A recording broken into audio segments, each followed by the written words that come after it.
Good morning. I'm working on a song here. I've got a rush job on 3 songs to do this morning before I leave for a session. I'm working on the second verse, and this is one of those songs where I try a few things, and every time I try something, I'm stepping on someone, whether that's the vocalist or another instrument. So I wanted to talk about just navigating verse 2. This is what verse 2 sounds like. And I'm sorry, you don't know the whole song. That's fine. That's beside the point of what I want to show. So at the end of the chorus, there's a down turnaround with an acoustic and whirly lick. So I'm going to start right there.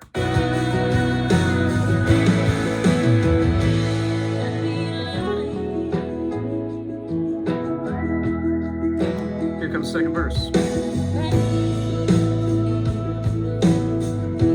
You can hear my acoustics in here.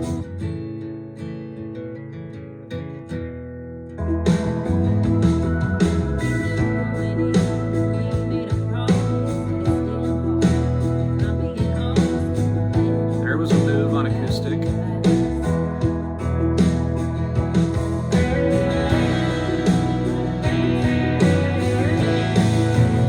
The electric doubles align with a bouzouki, and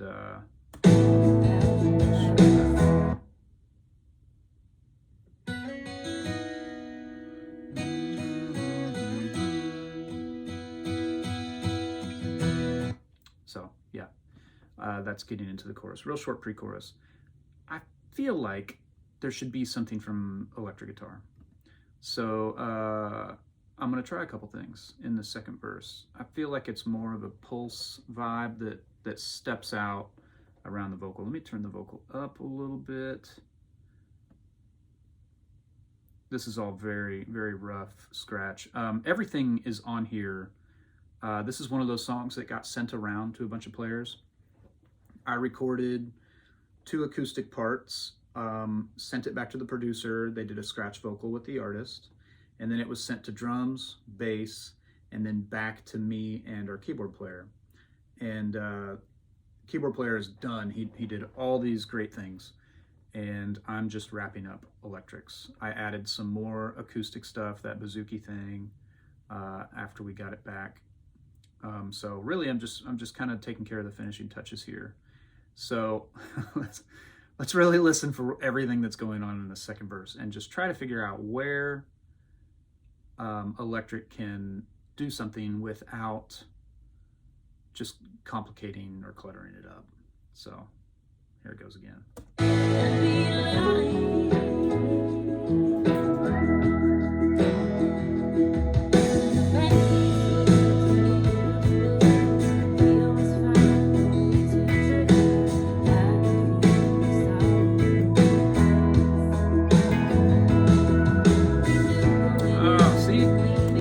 There's a gap after the vocal, and then there's a line. I gotta dig through and see where that is. I liked what I had so far, where it was just the A chord down to E. And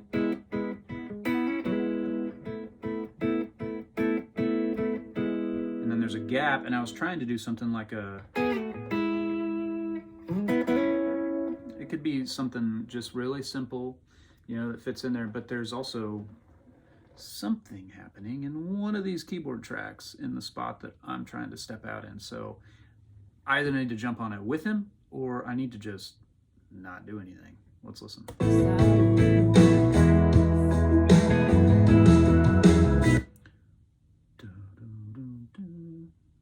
Is it piano? Where is the piano track? Here we go.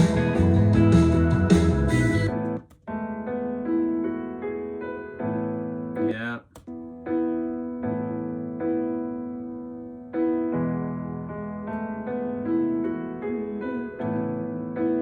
So I'm going to back that up because the chord progression is 4, 1, 4, push 1, and then he's got his line.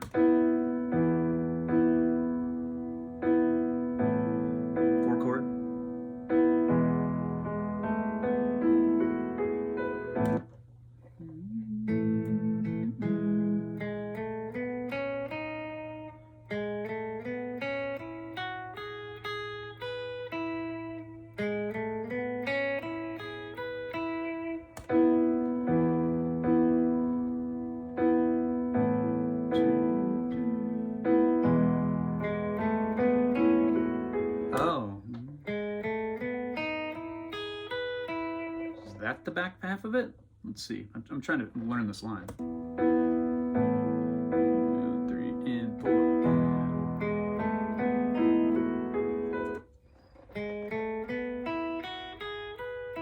It's even simpler than that. It doesn't have that 7 in it. I think that was it.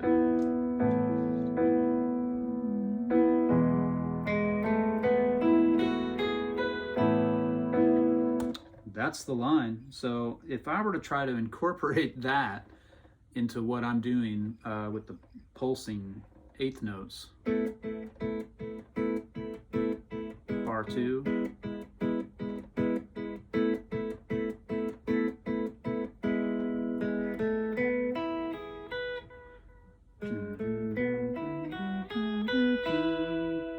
but he's playing it really sustainy and nice on the piano.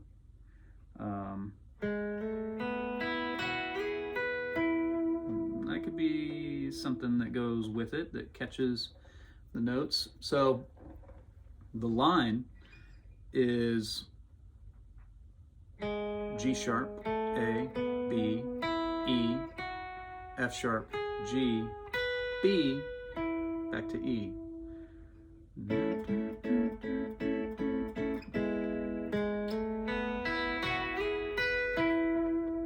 So in order to get some things to sustain, I'm using open strings on the notes that I can, right?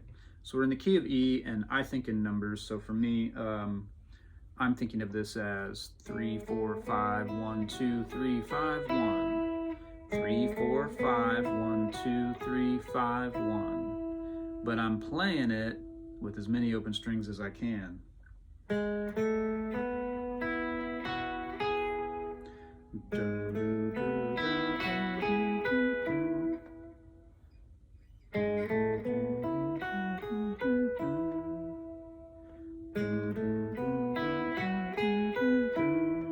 So I'm using, when I get to the 5 and the 1, because that's what my open strings are, I use those open strings.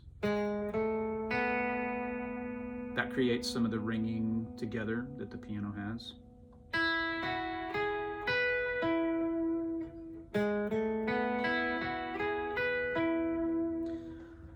Let's see if it's not too cutesy for me to do that. Because I might try to find something else that works over it. I'm just not sure.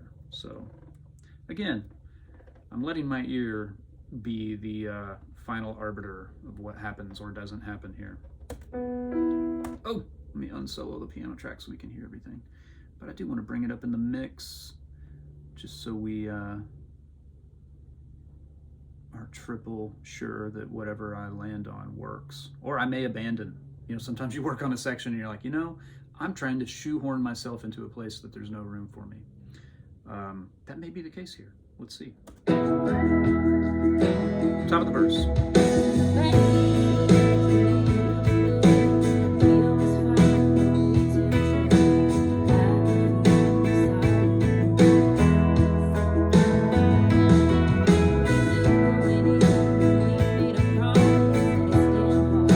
It's pretty cool. I mean, it's like, I want to play some line or fill that's sort of leady or guitar-y, like a, you know, everybody loves sixths. But there's this really nice.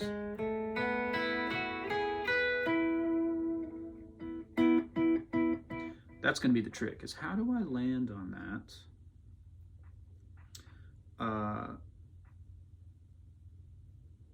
I need to land in my pattern.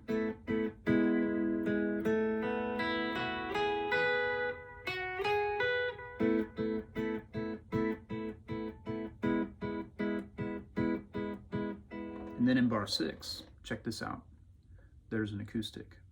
So let me solo piano and acoustic and vocal. You kind of got to dig through these things with your ear. So here's, let's see, vocal, piano, and acoustic. Okay, let's try this now.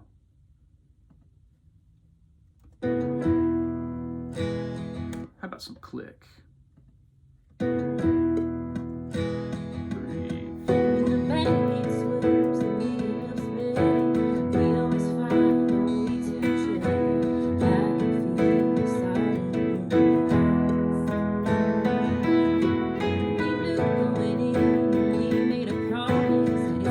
acoustic lick. Right there.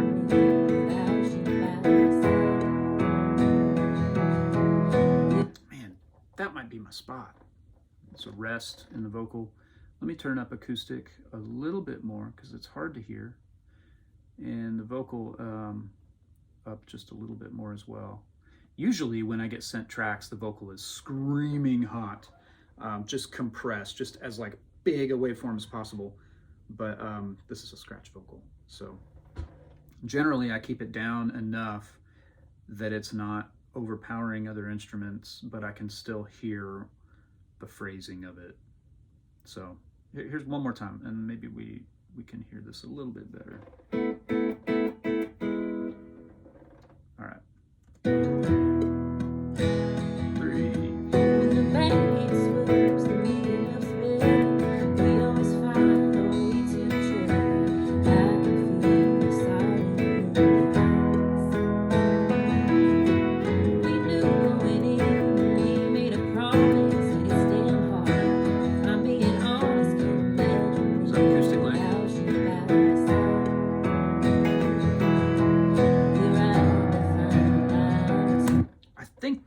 Is cool. So let's listen. And I'm just going to try to point out all these things. I'm going to pan my electric over and bring it up a bit because I'm playing so clean that it's a little quieter. I don't have any boosts or anything on. Trusty 335 Analog Outfitters Sarge and a tiny bit of 8th note timeline delay. So, okay, let's listen back.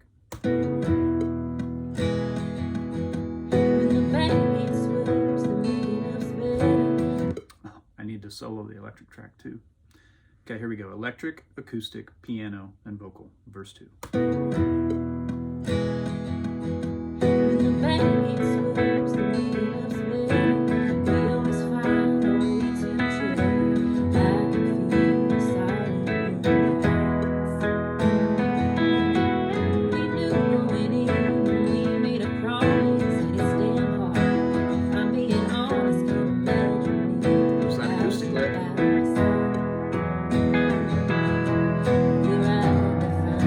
I'm a little late on the last lick.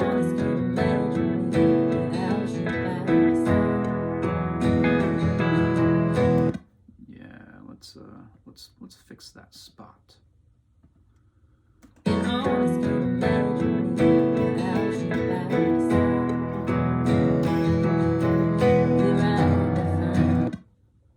That could be cool.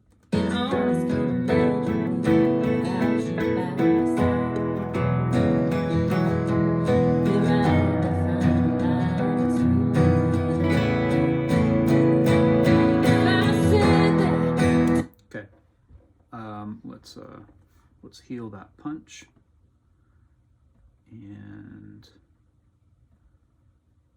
I want to see if that sits better. It feels like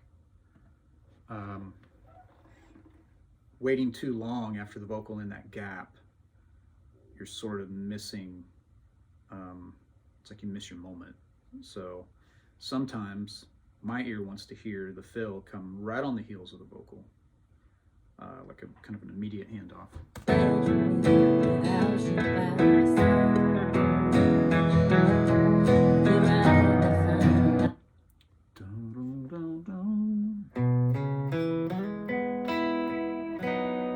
That's what it's going to be, man. And that's so much better because the line I jumped on with the piano was very straight, right?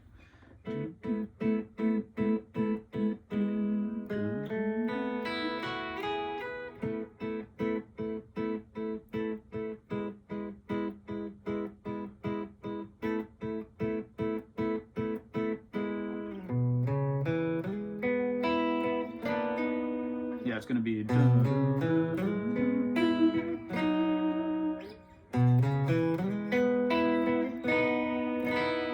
That's where I'll land. So you see how the way that I'm fitting in here is momentum with the 8th notes. And then in bar 4 and in bar 8, there's a very straight line that leads us right into our next section. In bar 4, it's this nice sustained piano line that I'm doubling that just resets the table for the back half of the verse. It's really simple. And then in bar 8 of the verse, it's another 8th note line that I'm playing on guitar. Piano kind of just, hangs back. He just stepped out in that one spot.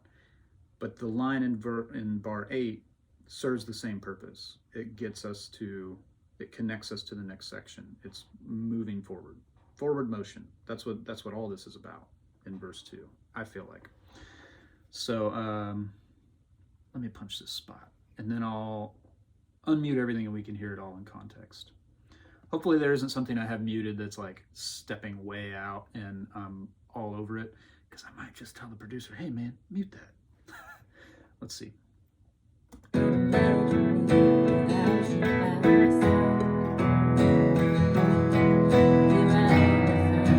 Oh yeah, I was gonna play it up there.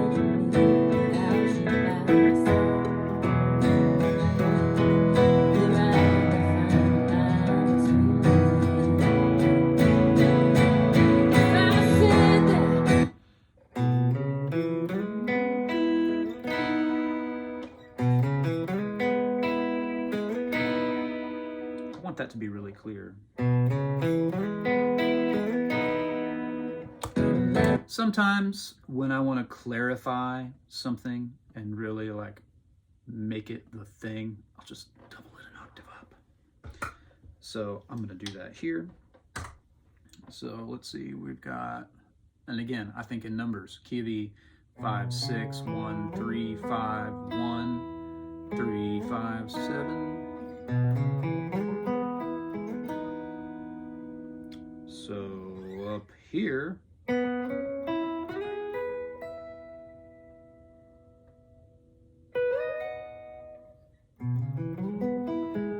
there it is.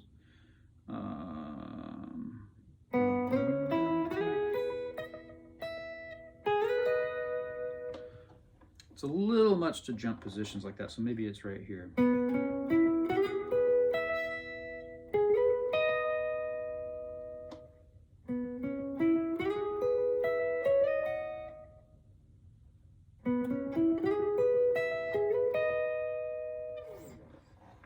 Let's try that. And just, how about just some verb instead of that high delay? All right.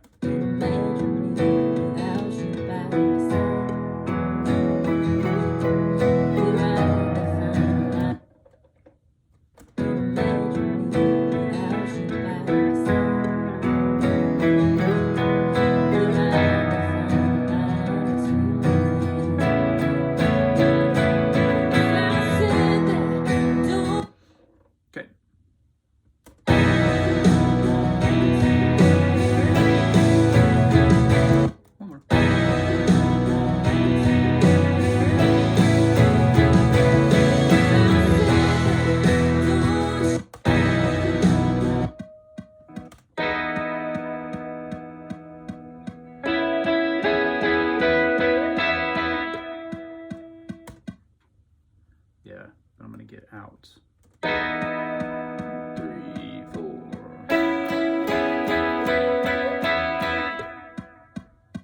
Sweet. Okay, this guitar makes so much noise. It's like if I lean on it. That's one of the harder things about playing acoustic, is having an old nitro finish guitar on the leg of your pants, and just, if you let a diamond ring out,